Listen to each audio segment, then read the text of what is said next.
Bismillahirrahmanirrahim. Assalamualaikum warahmatullahi wabarakatuh.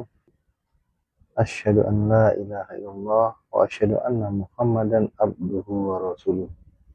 Raditu billahi rabba wa bil islami dina wa bil Muhammadin nabiyya wa rasulah.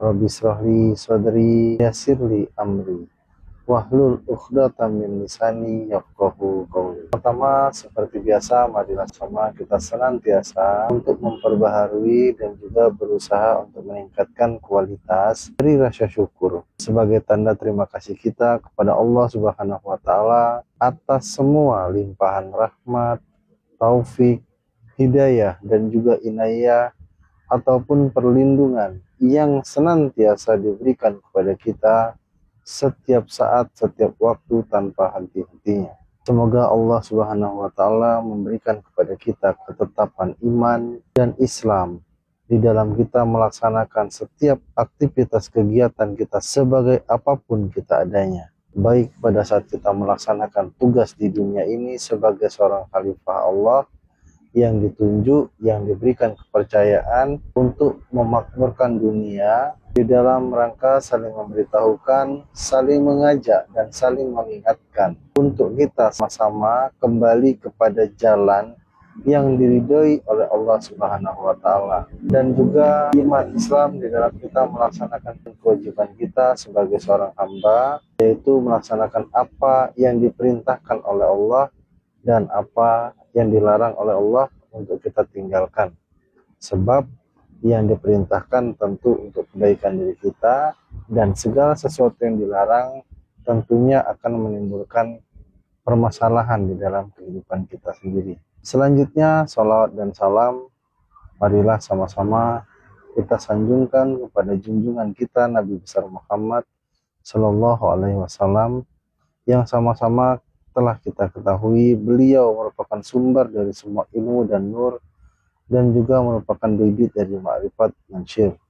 Semoga Allah ridha kepada keluarganya, para sahabat, para ulama, anbiya'i, da'i, dan juga pengikut-pengikut yang setia yang tetap taat mengikuti jejaknya hingga akhir zaman. Dan insya Allah kita termasuk di dalamnya. Amin ya rabbal alamin. Saudara-saudaraku seiman seagama, di dalam kita melaksanakan keseharian di dalam aktivitas kehidupan kita, tentu kita berhadapan dengan banyak sekali permasalahan kehidupan, yang mana permasalahan tersebut harus kita tuntaskan, harus kita selesaikan. Sebab yang namanya permasalahan itu adalah alat yang disiapkan oleh Allah untuk kita meningkatkan kualitas diri kita. Yang namanya manusia itu adalah makhluk ciptaan Tuhan yang disempurnakan kejadiannya. Tentu untuk mengetahui ataupun untuk alat tes daripada kesempurnaan tersebut akan dihadirkan banyak sekali uji cobanya. Apakah kita layak menyandang predikat sebagai seorang hamba Allah yang disempurnakan tadi, atau kita menjadi produk gagal. Di dalam kehidupan ini, itulah yang namanya ujian. Seberapa besar kita diuji oleh Allah menandakan seberapa besar juga kualitas diri kita di hadapan Allah. Nah, untuk itu kita seringkali memohon kepada Allah agar diberinya kemampuan secara bijaksana di dalam membaca hikmah dari setiap kejadian yang kita alami. Kenapa itu kita perlukan? Tentu ketika kita berhadapan kepada satu permasalahan kehidupan, kita harus bisa melihat setiap permasalahan yang datang itu merupakan kebaikan bagi diri kita. Karena hikmah ada permasalahan itu sudah disampaikan di awal tadi untuk meningkatkan kualitas diri kita. Berarti setiap ada masalah, ada kesempatan besar bagi diri kita untuk meningkatkan kualitas diri kita. Itu dulu yang harus kita tanamkan ke dalam diri kita, supaya mental kita itu selalu kuat menghadapi setiap permasalahan kehidupan. Jadi kemampuan kita membaca hikmah itu menganalisa masalah yang hadir di depan kita ini, bagaimana cara solusi kita untuk menyikapi dan menyelesaikan setiap permasalahan yang dihadirkan oleh Allah di dalam kehidupan kita. sampai kita berhasil menyelesaikan permasalahan tersebut. Karena itu merupakan tanda diri kita ini berkualitas. Jadi jangan sampai kita mengeluh terhadap permasalahan yang ada. Setiap permasalahan itu menginginkan kita meningkatkan kualitas. Itu dulu kuncinya. Kemudian yang kedua, kita selalu meminta kepada Allah untuk diberikan kemampuan ataupun kekuatan untuk menghadapi segala bentuk gangguan dan godaan. Dan diberikan kemudahan untuk menghadapi setiap ujian. Kenapa itu kita minta? Ketika kita diberikan kekuatan oleh Allah, tentu juga ada ujiannya. Sudah benar-benar kuat atau belum? Maka ketika kita minta diberikan kekuatan, ujian kita akan bertambah berat, akan bertambah besar lagi. Sampai kita tuh benar-benar menghadapi satu persoalan itu kuat. Bagaimana sih seorang itu kalau ketika dia diuji tahan banting, nggak pernah mengeluh, karena dia tahu kuncinya. Dia sudah belajar hikmah tadi. Setiap ataupun semakin besar permasalahan kehidupannya, berarti kualitas diri dia akan semakin baik. Maka disampaikan ujian terberat itu adalah para nabi dan rasul. Baru nyusul nanti para sahabat, tabi'in, para ulama. Itu ujian-ujian yang paling terberat. Nah, ketika orang-orang pilihan itu sudah dicontohkan oleh Allah menghadapi setiap permasalahan, dan kita diizinkan untuk menyaksikan kebenaran itu, tidak ada satu masalah apapun, seberat apapun yang dialami para nabi dan rasul, ternyata ketika kita mengikuti tuntunan dan tatanan, bisa menyelesaikan tugas itu dengan selamat. Tuntunan itu disebut dengan agama Islam. Nah, poin itu yang harus kita tanamkan dulu ke dalam diri kita. Maka setiap terbentur satu permasalahan di dalam kehidupan, kembali kepada ajaran-ajaran Islam. Bagaimana menurut apa kata Al-Quran. Maka spiritual manapun juga menghadapi setiap permasalahan, dia akan kembali kepada norma. Dia akan kembali kepada hukum kebenaran itu sendiri.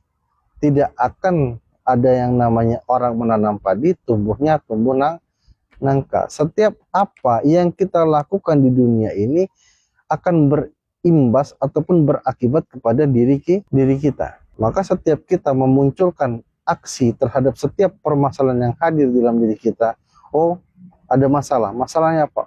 A, masalah ini akan saya hadapi, insya Allah akan saya selesaikan. Nah, mental itu sudah ditanamkan di awal. Ketika kita mentalnya kalah, masalah apa? Ah, berat benar sih masalah hidup saya ini. Maka dia sudah menanam sesuatu yang salah. Ketika bibit awal muncul permasalahan itu, ya, yang saya bilang tadi, apakah kita akan menanam padi atau menanam nangka? Karena itu dua hal yang berbeda.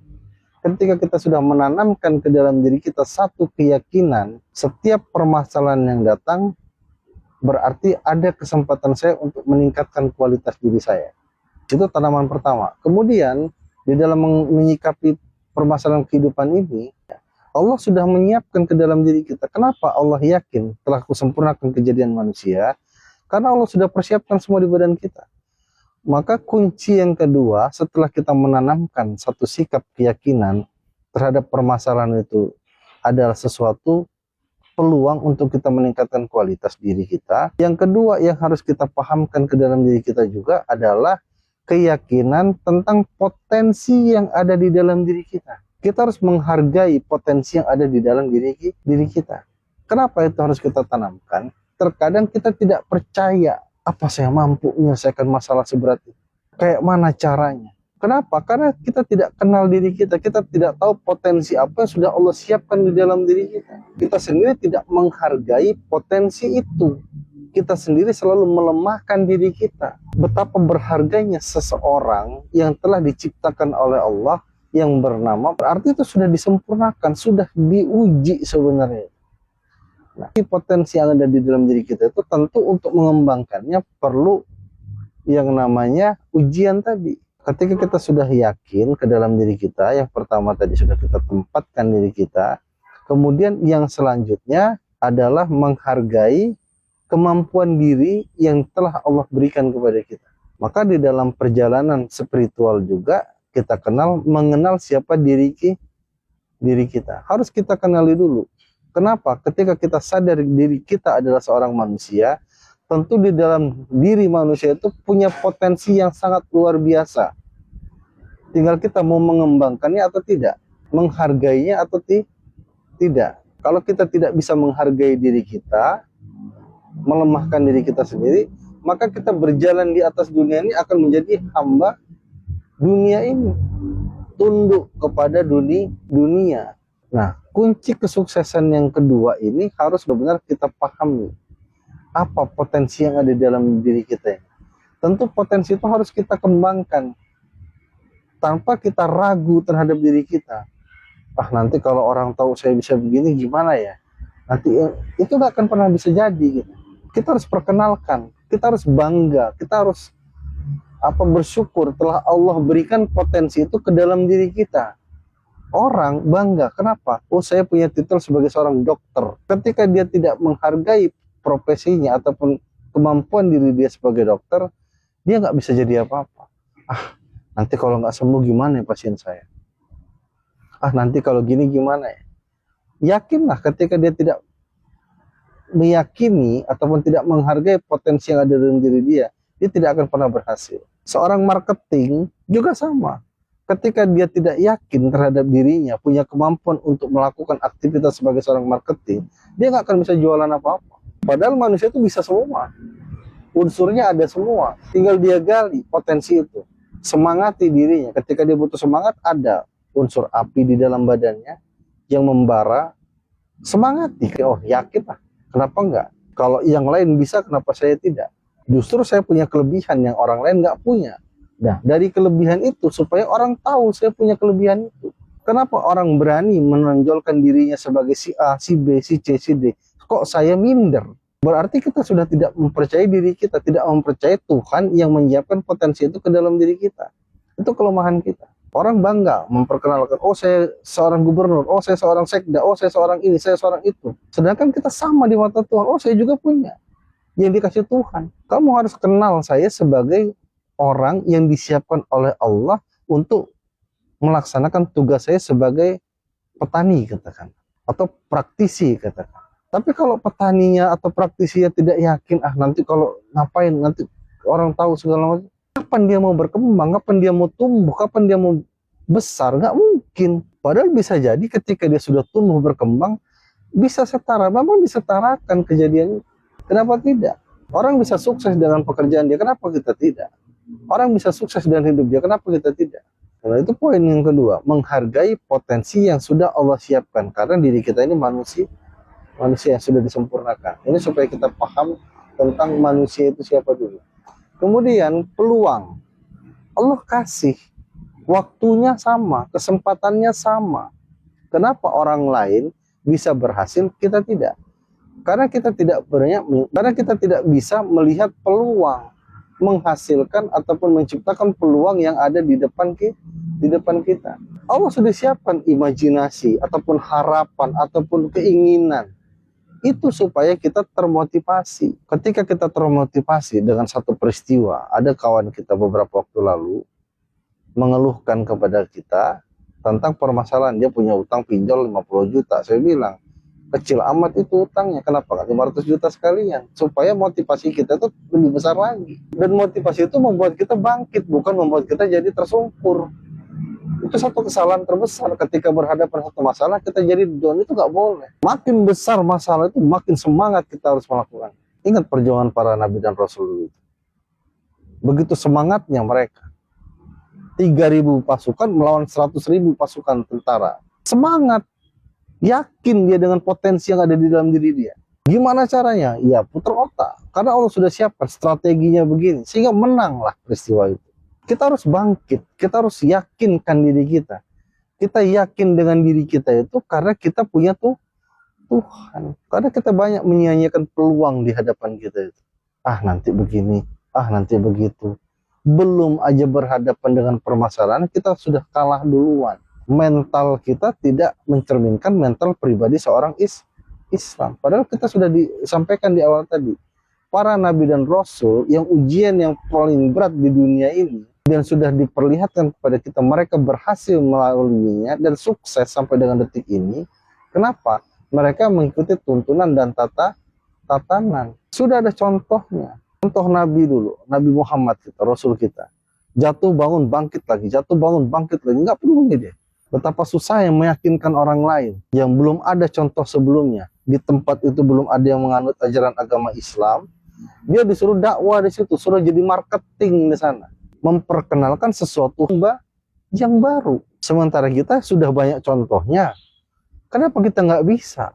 Karena kita terlalu lemah, mental kita terlalu lemah. Bayangkan Rasulullah sendirian, nggak punya dukungan dari mana-mana, sampai seluruh dunia saat ini mengakui kebenaran dia. Luar biasa nggak? Masih berani kita mengikuti jejak Rasul kita itu. Pengikutnya, ikut yang bagian mana gitu. Islam tidak pernah mengajarkan kita untuk putus asa. Islam tidak pernah mengajarkan kita untuk gagal. Nggak pernah. Karena Allah tidak menyiapkan kita untuk gagal. Gali potensi diri kita itu. Kembangkan. Ini hidup kita. Kita harus sukses dalam kehidupan kita. Kita bekerja di satu perusahaan. Kita membantu orang lain untuk mewujudkan impian dia. Yang ada di dalam diri kita tuh selalu masalah dia yang kita ambil. Oke, di dalam kita sesama manusia boleh. Tapi kita juga punya hak yang sama. Perjuangkan apa yang kita inginkan. Supaya kita bisa menatap ke depan itu sama. Nggak tertunduk di depan orang. Kita punya potensi yang sama kok. Nah kemudian setelah itu apa lagi tahap yang selanjutnya? Setelah kita peluang yang ada di depan kita manfaatkan. Kemudian yang selanjutnya selalu merasa diri kita ini nggak ada apa-apanya. Selalu berada di posisi nol. Selalu merasa diri kita ini bodoh. Tidak ada apa-apanya. Kenapa? Karena itu kunci yang sudah Allah siapkan untuk kita menjadi sukses dan berhasil. Kalau kita baru bisa sedikit, ya kita mengakui keberadaan kita punya kemampuan sedikit itu tadi. Begitu diajak orang, kamu nggak ada apa-apa, kita sudah kalah mental lagi di sana. Kenapa? Mental selalu merasa tidak ada apa-apanya itu, sehingga kita terus mau belajar, menggali lagi dan menggali lagi.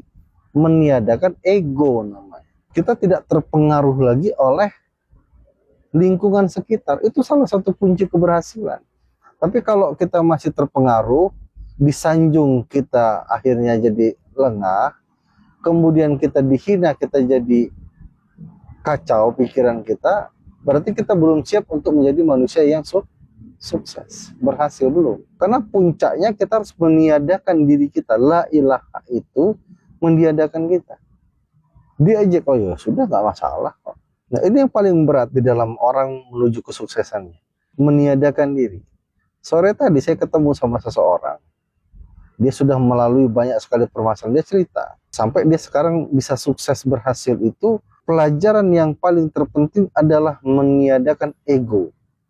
Yang tadinya dia sudah punya perusahaan besar, megang salah satu handphone pada saat itu, pengusaha besar, bahkan tinggal selangkah lagi dia sudah punya merek sendiri, kerjasama sama Tiongkok untuk suplai negara Indonesia ini.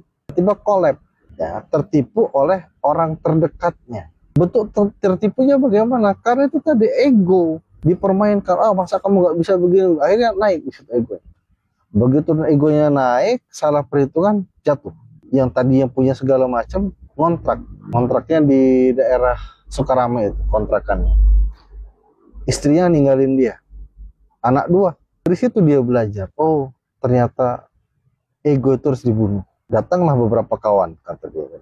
Kemudian dibantulah si kawan tadi. Tadinya dia masih mau ego, dimarah sama teman-teman. Kamu di posisi begini aja masih bisa ego, masih tinggi. Untuk apa? Akui saja. Ketika kamu saat ini jatuh, berarti ketika kamu lemah masih harus banyak belajar lagi. Di mana letak pelajarannya? Ketika kita merasa diri kita ini sudah hebat, di situ letak kehancuran kita.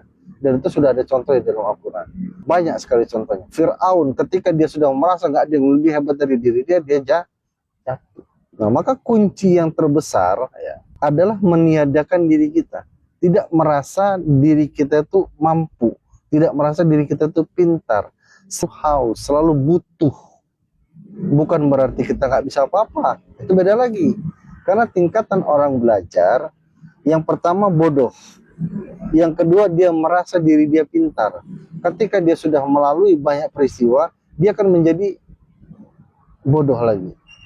Nah, bodoh yang pertama sama bodoh yang kedua ini kata Imam Ghazali beda. Bagaikan bumi dan langit. Bodoh yang pertama ini karena tidak menguasai apa, tidak mengetahui apapun.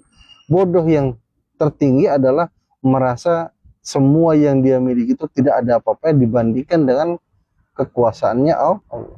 Sehingga dia terus membelajar. Satu pelajaran penting yang diajarkan guru kami dulu. Selalulah bawa gelas yang kosong. Jangan pernah bawa gelas yang sudah terisi penuh. Karena ilmu tidak akan pernah masuk ke sesuatu yang sudah penuh. Padahal gelas kita itu hanya kecil. Selalu kosong, selalu haus, selalu belajar. Selalu introspeksi diri, selalu kembangkan potensi lagi, selalu evaluasi. Oh, kelemahannya kemarin di mana? Oh, di sini. Oh, ini di sini. Oh, ini di sini. Jadi selalu belajar, selalu belajar. Nah, itu kunci yang terbesar untuk kita menjadi sukses. Nah, kemudian apa yang kelima? Ya, itu kan yang keempat tadi, selalu meniadakan ego. Kemudian yang terakhir, kunci kesuksesan itu seperti apa? Yang diajarkan oleh Nabi kita, Nabi Sulaiman alaihi salam. Apa yang dia katakan ke Tuhan, kepada Allah? Ya Allah, ya Rabb, jangan jadikan hamba ini orang yang tidak pandai bersyukur. Jangan dijadikan hamba ini orang yang tidak pandai berterima kasih. Sehingga kesuksesan itu menjadi langgeng, terus menerus. Tidak seperti si Korun, Fir'aun, ataupun Haman yang memang satu era sama Nabi Sulaiman ini. Kenapa itu bisa langgeng dengan dia banyak bersyukur dan banyak berterima kasih? Seseorang ya menyikapi yang namanya bersyukur itu, dia meningkatkan kualitas yang saya bilang tadi. Dia akan terus termotivasi. Ketika orang itu bersyukur terhadap nikmat yang Allah berikan, dia akan berusaha untuk lebih baik lagi. Kalau saya cuma punya sepetak sawah, saya cuma bisa bermanfaat untuk beberapa orang dalam memberikan sedekah. Katakan 2 atau 3 orang aja. Supaya saya ini bisa bermanfaat untuk lebih banyak orang lagi, saya harus tingkatkan diri saya. Saya harus punya 1000 hektar supaya saya bisa nolong 1000 orang. Jadi memaknai rasa syukur itu tidak cukup dengan alhamdulillah. Dengan apa? Menjaga, memelihara hubungan kita kepada Allah, itu yang pertama. Menjaga, memelihara hubungan kita kepada sesama manusia. Menjaga, memelihara hubungan kita kepada lingkungan, menjaga, memelihara hubungan kita kepada diri kita sendiri. Itu yang diajarkan kepada kita, yang almarhum guru kita tuh sampaikan terus di dalam setiap latihan-latihan yang pernah kita lewati kemarin. Jadi kita harus memelihara hubungan itu kepada diri kita sendiri, harus kita pelihara. Bagaimana? Dengan harmonisasi kepada diri kita, dengan mengenali siapa diri kita, sehingga dia bisa beresonansi dengan lingkungan sekitar, bisa beresonansi dengan teman-teman ataupun sesama manusianya, dan bisa beresonansi kepada sang pencipta. Baru dia satu kesatuan yang utuh. Ketika diri kita belum punya manfaat, masih mencari manfaat dari orang lain kepada diri kita, kita belum melaksanakan peran kita di dunia ini. Sudah seberapa banyak kita bermanfaat untuk orang lain, sedangkan kita hanya memikirkan gimana nasib saya. Itu yang saya bilang, kita belum keluar dari badan kita. Maka munculkan dulu diri kita, potensi yang dari diri kita yang tadi. Pahami dulu siapa diri kita, tujuan kita kemana. Itulah tahapan yang harus kita lewatin supaya kita menuju kepada pintu kesuksesan, ya, ataupun jalan yang diridhoi oleh Allah. Jadi memaknai jalan yang diridhoi Allah ini, itu jalan sempit. Artinya kesuksesan yang luar biasa. Bahkan digambarkan ujung ataupun akhir daripada perjalanan yang diridhoi Allah ini adalah bentuknya surga, kenikmatan yang sangat luar biasa di sana, kesuksesan yang sangat luar biasa. Itu yang harus kita capai, itu yang harus kita tuju. Hidup ini sekali, manfaatkan semua potensi itu tadi, kembangkan, perkenalkan diri kita, melangkah dengan keyakinan di atas dunia ini. Karena itulah ilaha illallah, nggak ada Tuhan, yang ada cuman Allah. Berarti kita ketemu pejabat ini, kita ketemu sama siapapun itulah, mau dia gubernur, mau dia presiden, mau dia siapa, lu nggak ada, sama gue. Yang beda itu cuman Allah. Jadi jangan pernah merasa tinggi di hadapan Allah. Sama. Mental itu harus terbangun dalam diri kita. Kalau ada Tuhan lain yang terbentuk di dalam pikiran, di dalam perasaan, di dalam keinginan, apalagi di hati kita, itu harus kita singkirkan. Apakah itu permasalahan kehidupan, apakah itu hutang, apakah itu kemewahan yang kita jadikan Tuhan, itu harus nggak ada. Biasa aja. Tandanya biasa apa? Kita harus tundukkan semua. Bisa kok gue dapetin. Apa? Cuman sekedar segitu doang bisa. Nggak ada mungkin. Jadi kita ini benar apa ya? Meyakini kita ini punya potensi. Bangun, sadar. Seorang panglima Khalid bin Walid itu mengangkat pedang. Apa kata dia? Kenapa kita harus takut? Kita ini tentara yang hidup. Tahu hidupnya untuk apa. Tahu tujuannya kemana. Menghadapi 100.000 pasukan yang itu cuma mayat hidup aja. Dia nggak ngerti apa-apa. Kita tahu tujuan kita kemana. Arah ini kemana kita tahu. Yang belum tentu, entah itu gubernur, entah itu pejabat ini, pejabat itu. Mereka tuh belum tentu tahu arah itu kemana. Sedangkan Allah sudah kasih tahu ke kita nih. Allah sudah berikan kesadaran itu ke dalam diri kita. Artinya, potensi itu keluarkan. Mereka ini butuh kita loh. Kalau seorang dokter di tengah orang yang punya permasalahan sakit, dia tidak mengenalkan diri dia. Oh, saya ini dokter, saya bisa ngobatin kalian loh. Dan orang-orang yang bergelimpangan jatuh mati semua, itu tanggung jawabnya siapa? Estafet perjuangan Islam itu sudah ada di kita. Panji bendera itu kita pegang. Jangan kita sumputin, kibarkan. Dan jangan pernah malu mengibarkan bendera la ilaha illallah itu. Karena yang lain itu akan tunduk semua. Dan itu sudah saya uji. Mau hebat apapun dia, ya izin Allah tentunya. Bukan karena kita hebat. Enggak. Ternyata kita sama aja kok. Mereka biasa aja di depan kita. Enggak laju hebat-hebat amat juga yang enggak. Begitu ngobrol berhadapan, ternyata cara berpikirnya juga sama-sama aja. Mau dia siapapun itu, katakanlah, yang hebat-hebat itu, yang punya seragam hebat-hebat itu. Justru ada sesuatu yang mereka nggak dapat. Ketenangan. Karena mereka nggak tahu tujuan. Maka apa yang kita sampaikan pada malam hari ini, mari sama-sama kita bermunajat kepada Allah di dalam malam kesempatan 10 Muharram ini, ya, malam yang berkahi oleh Allah.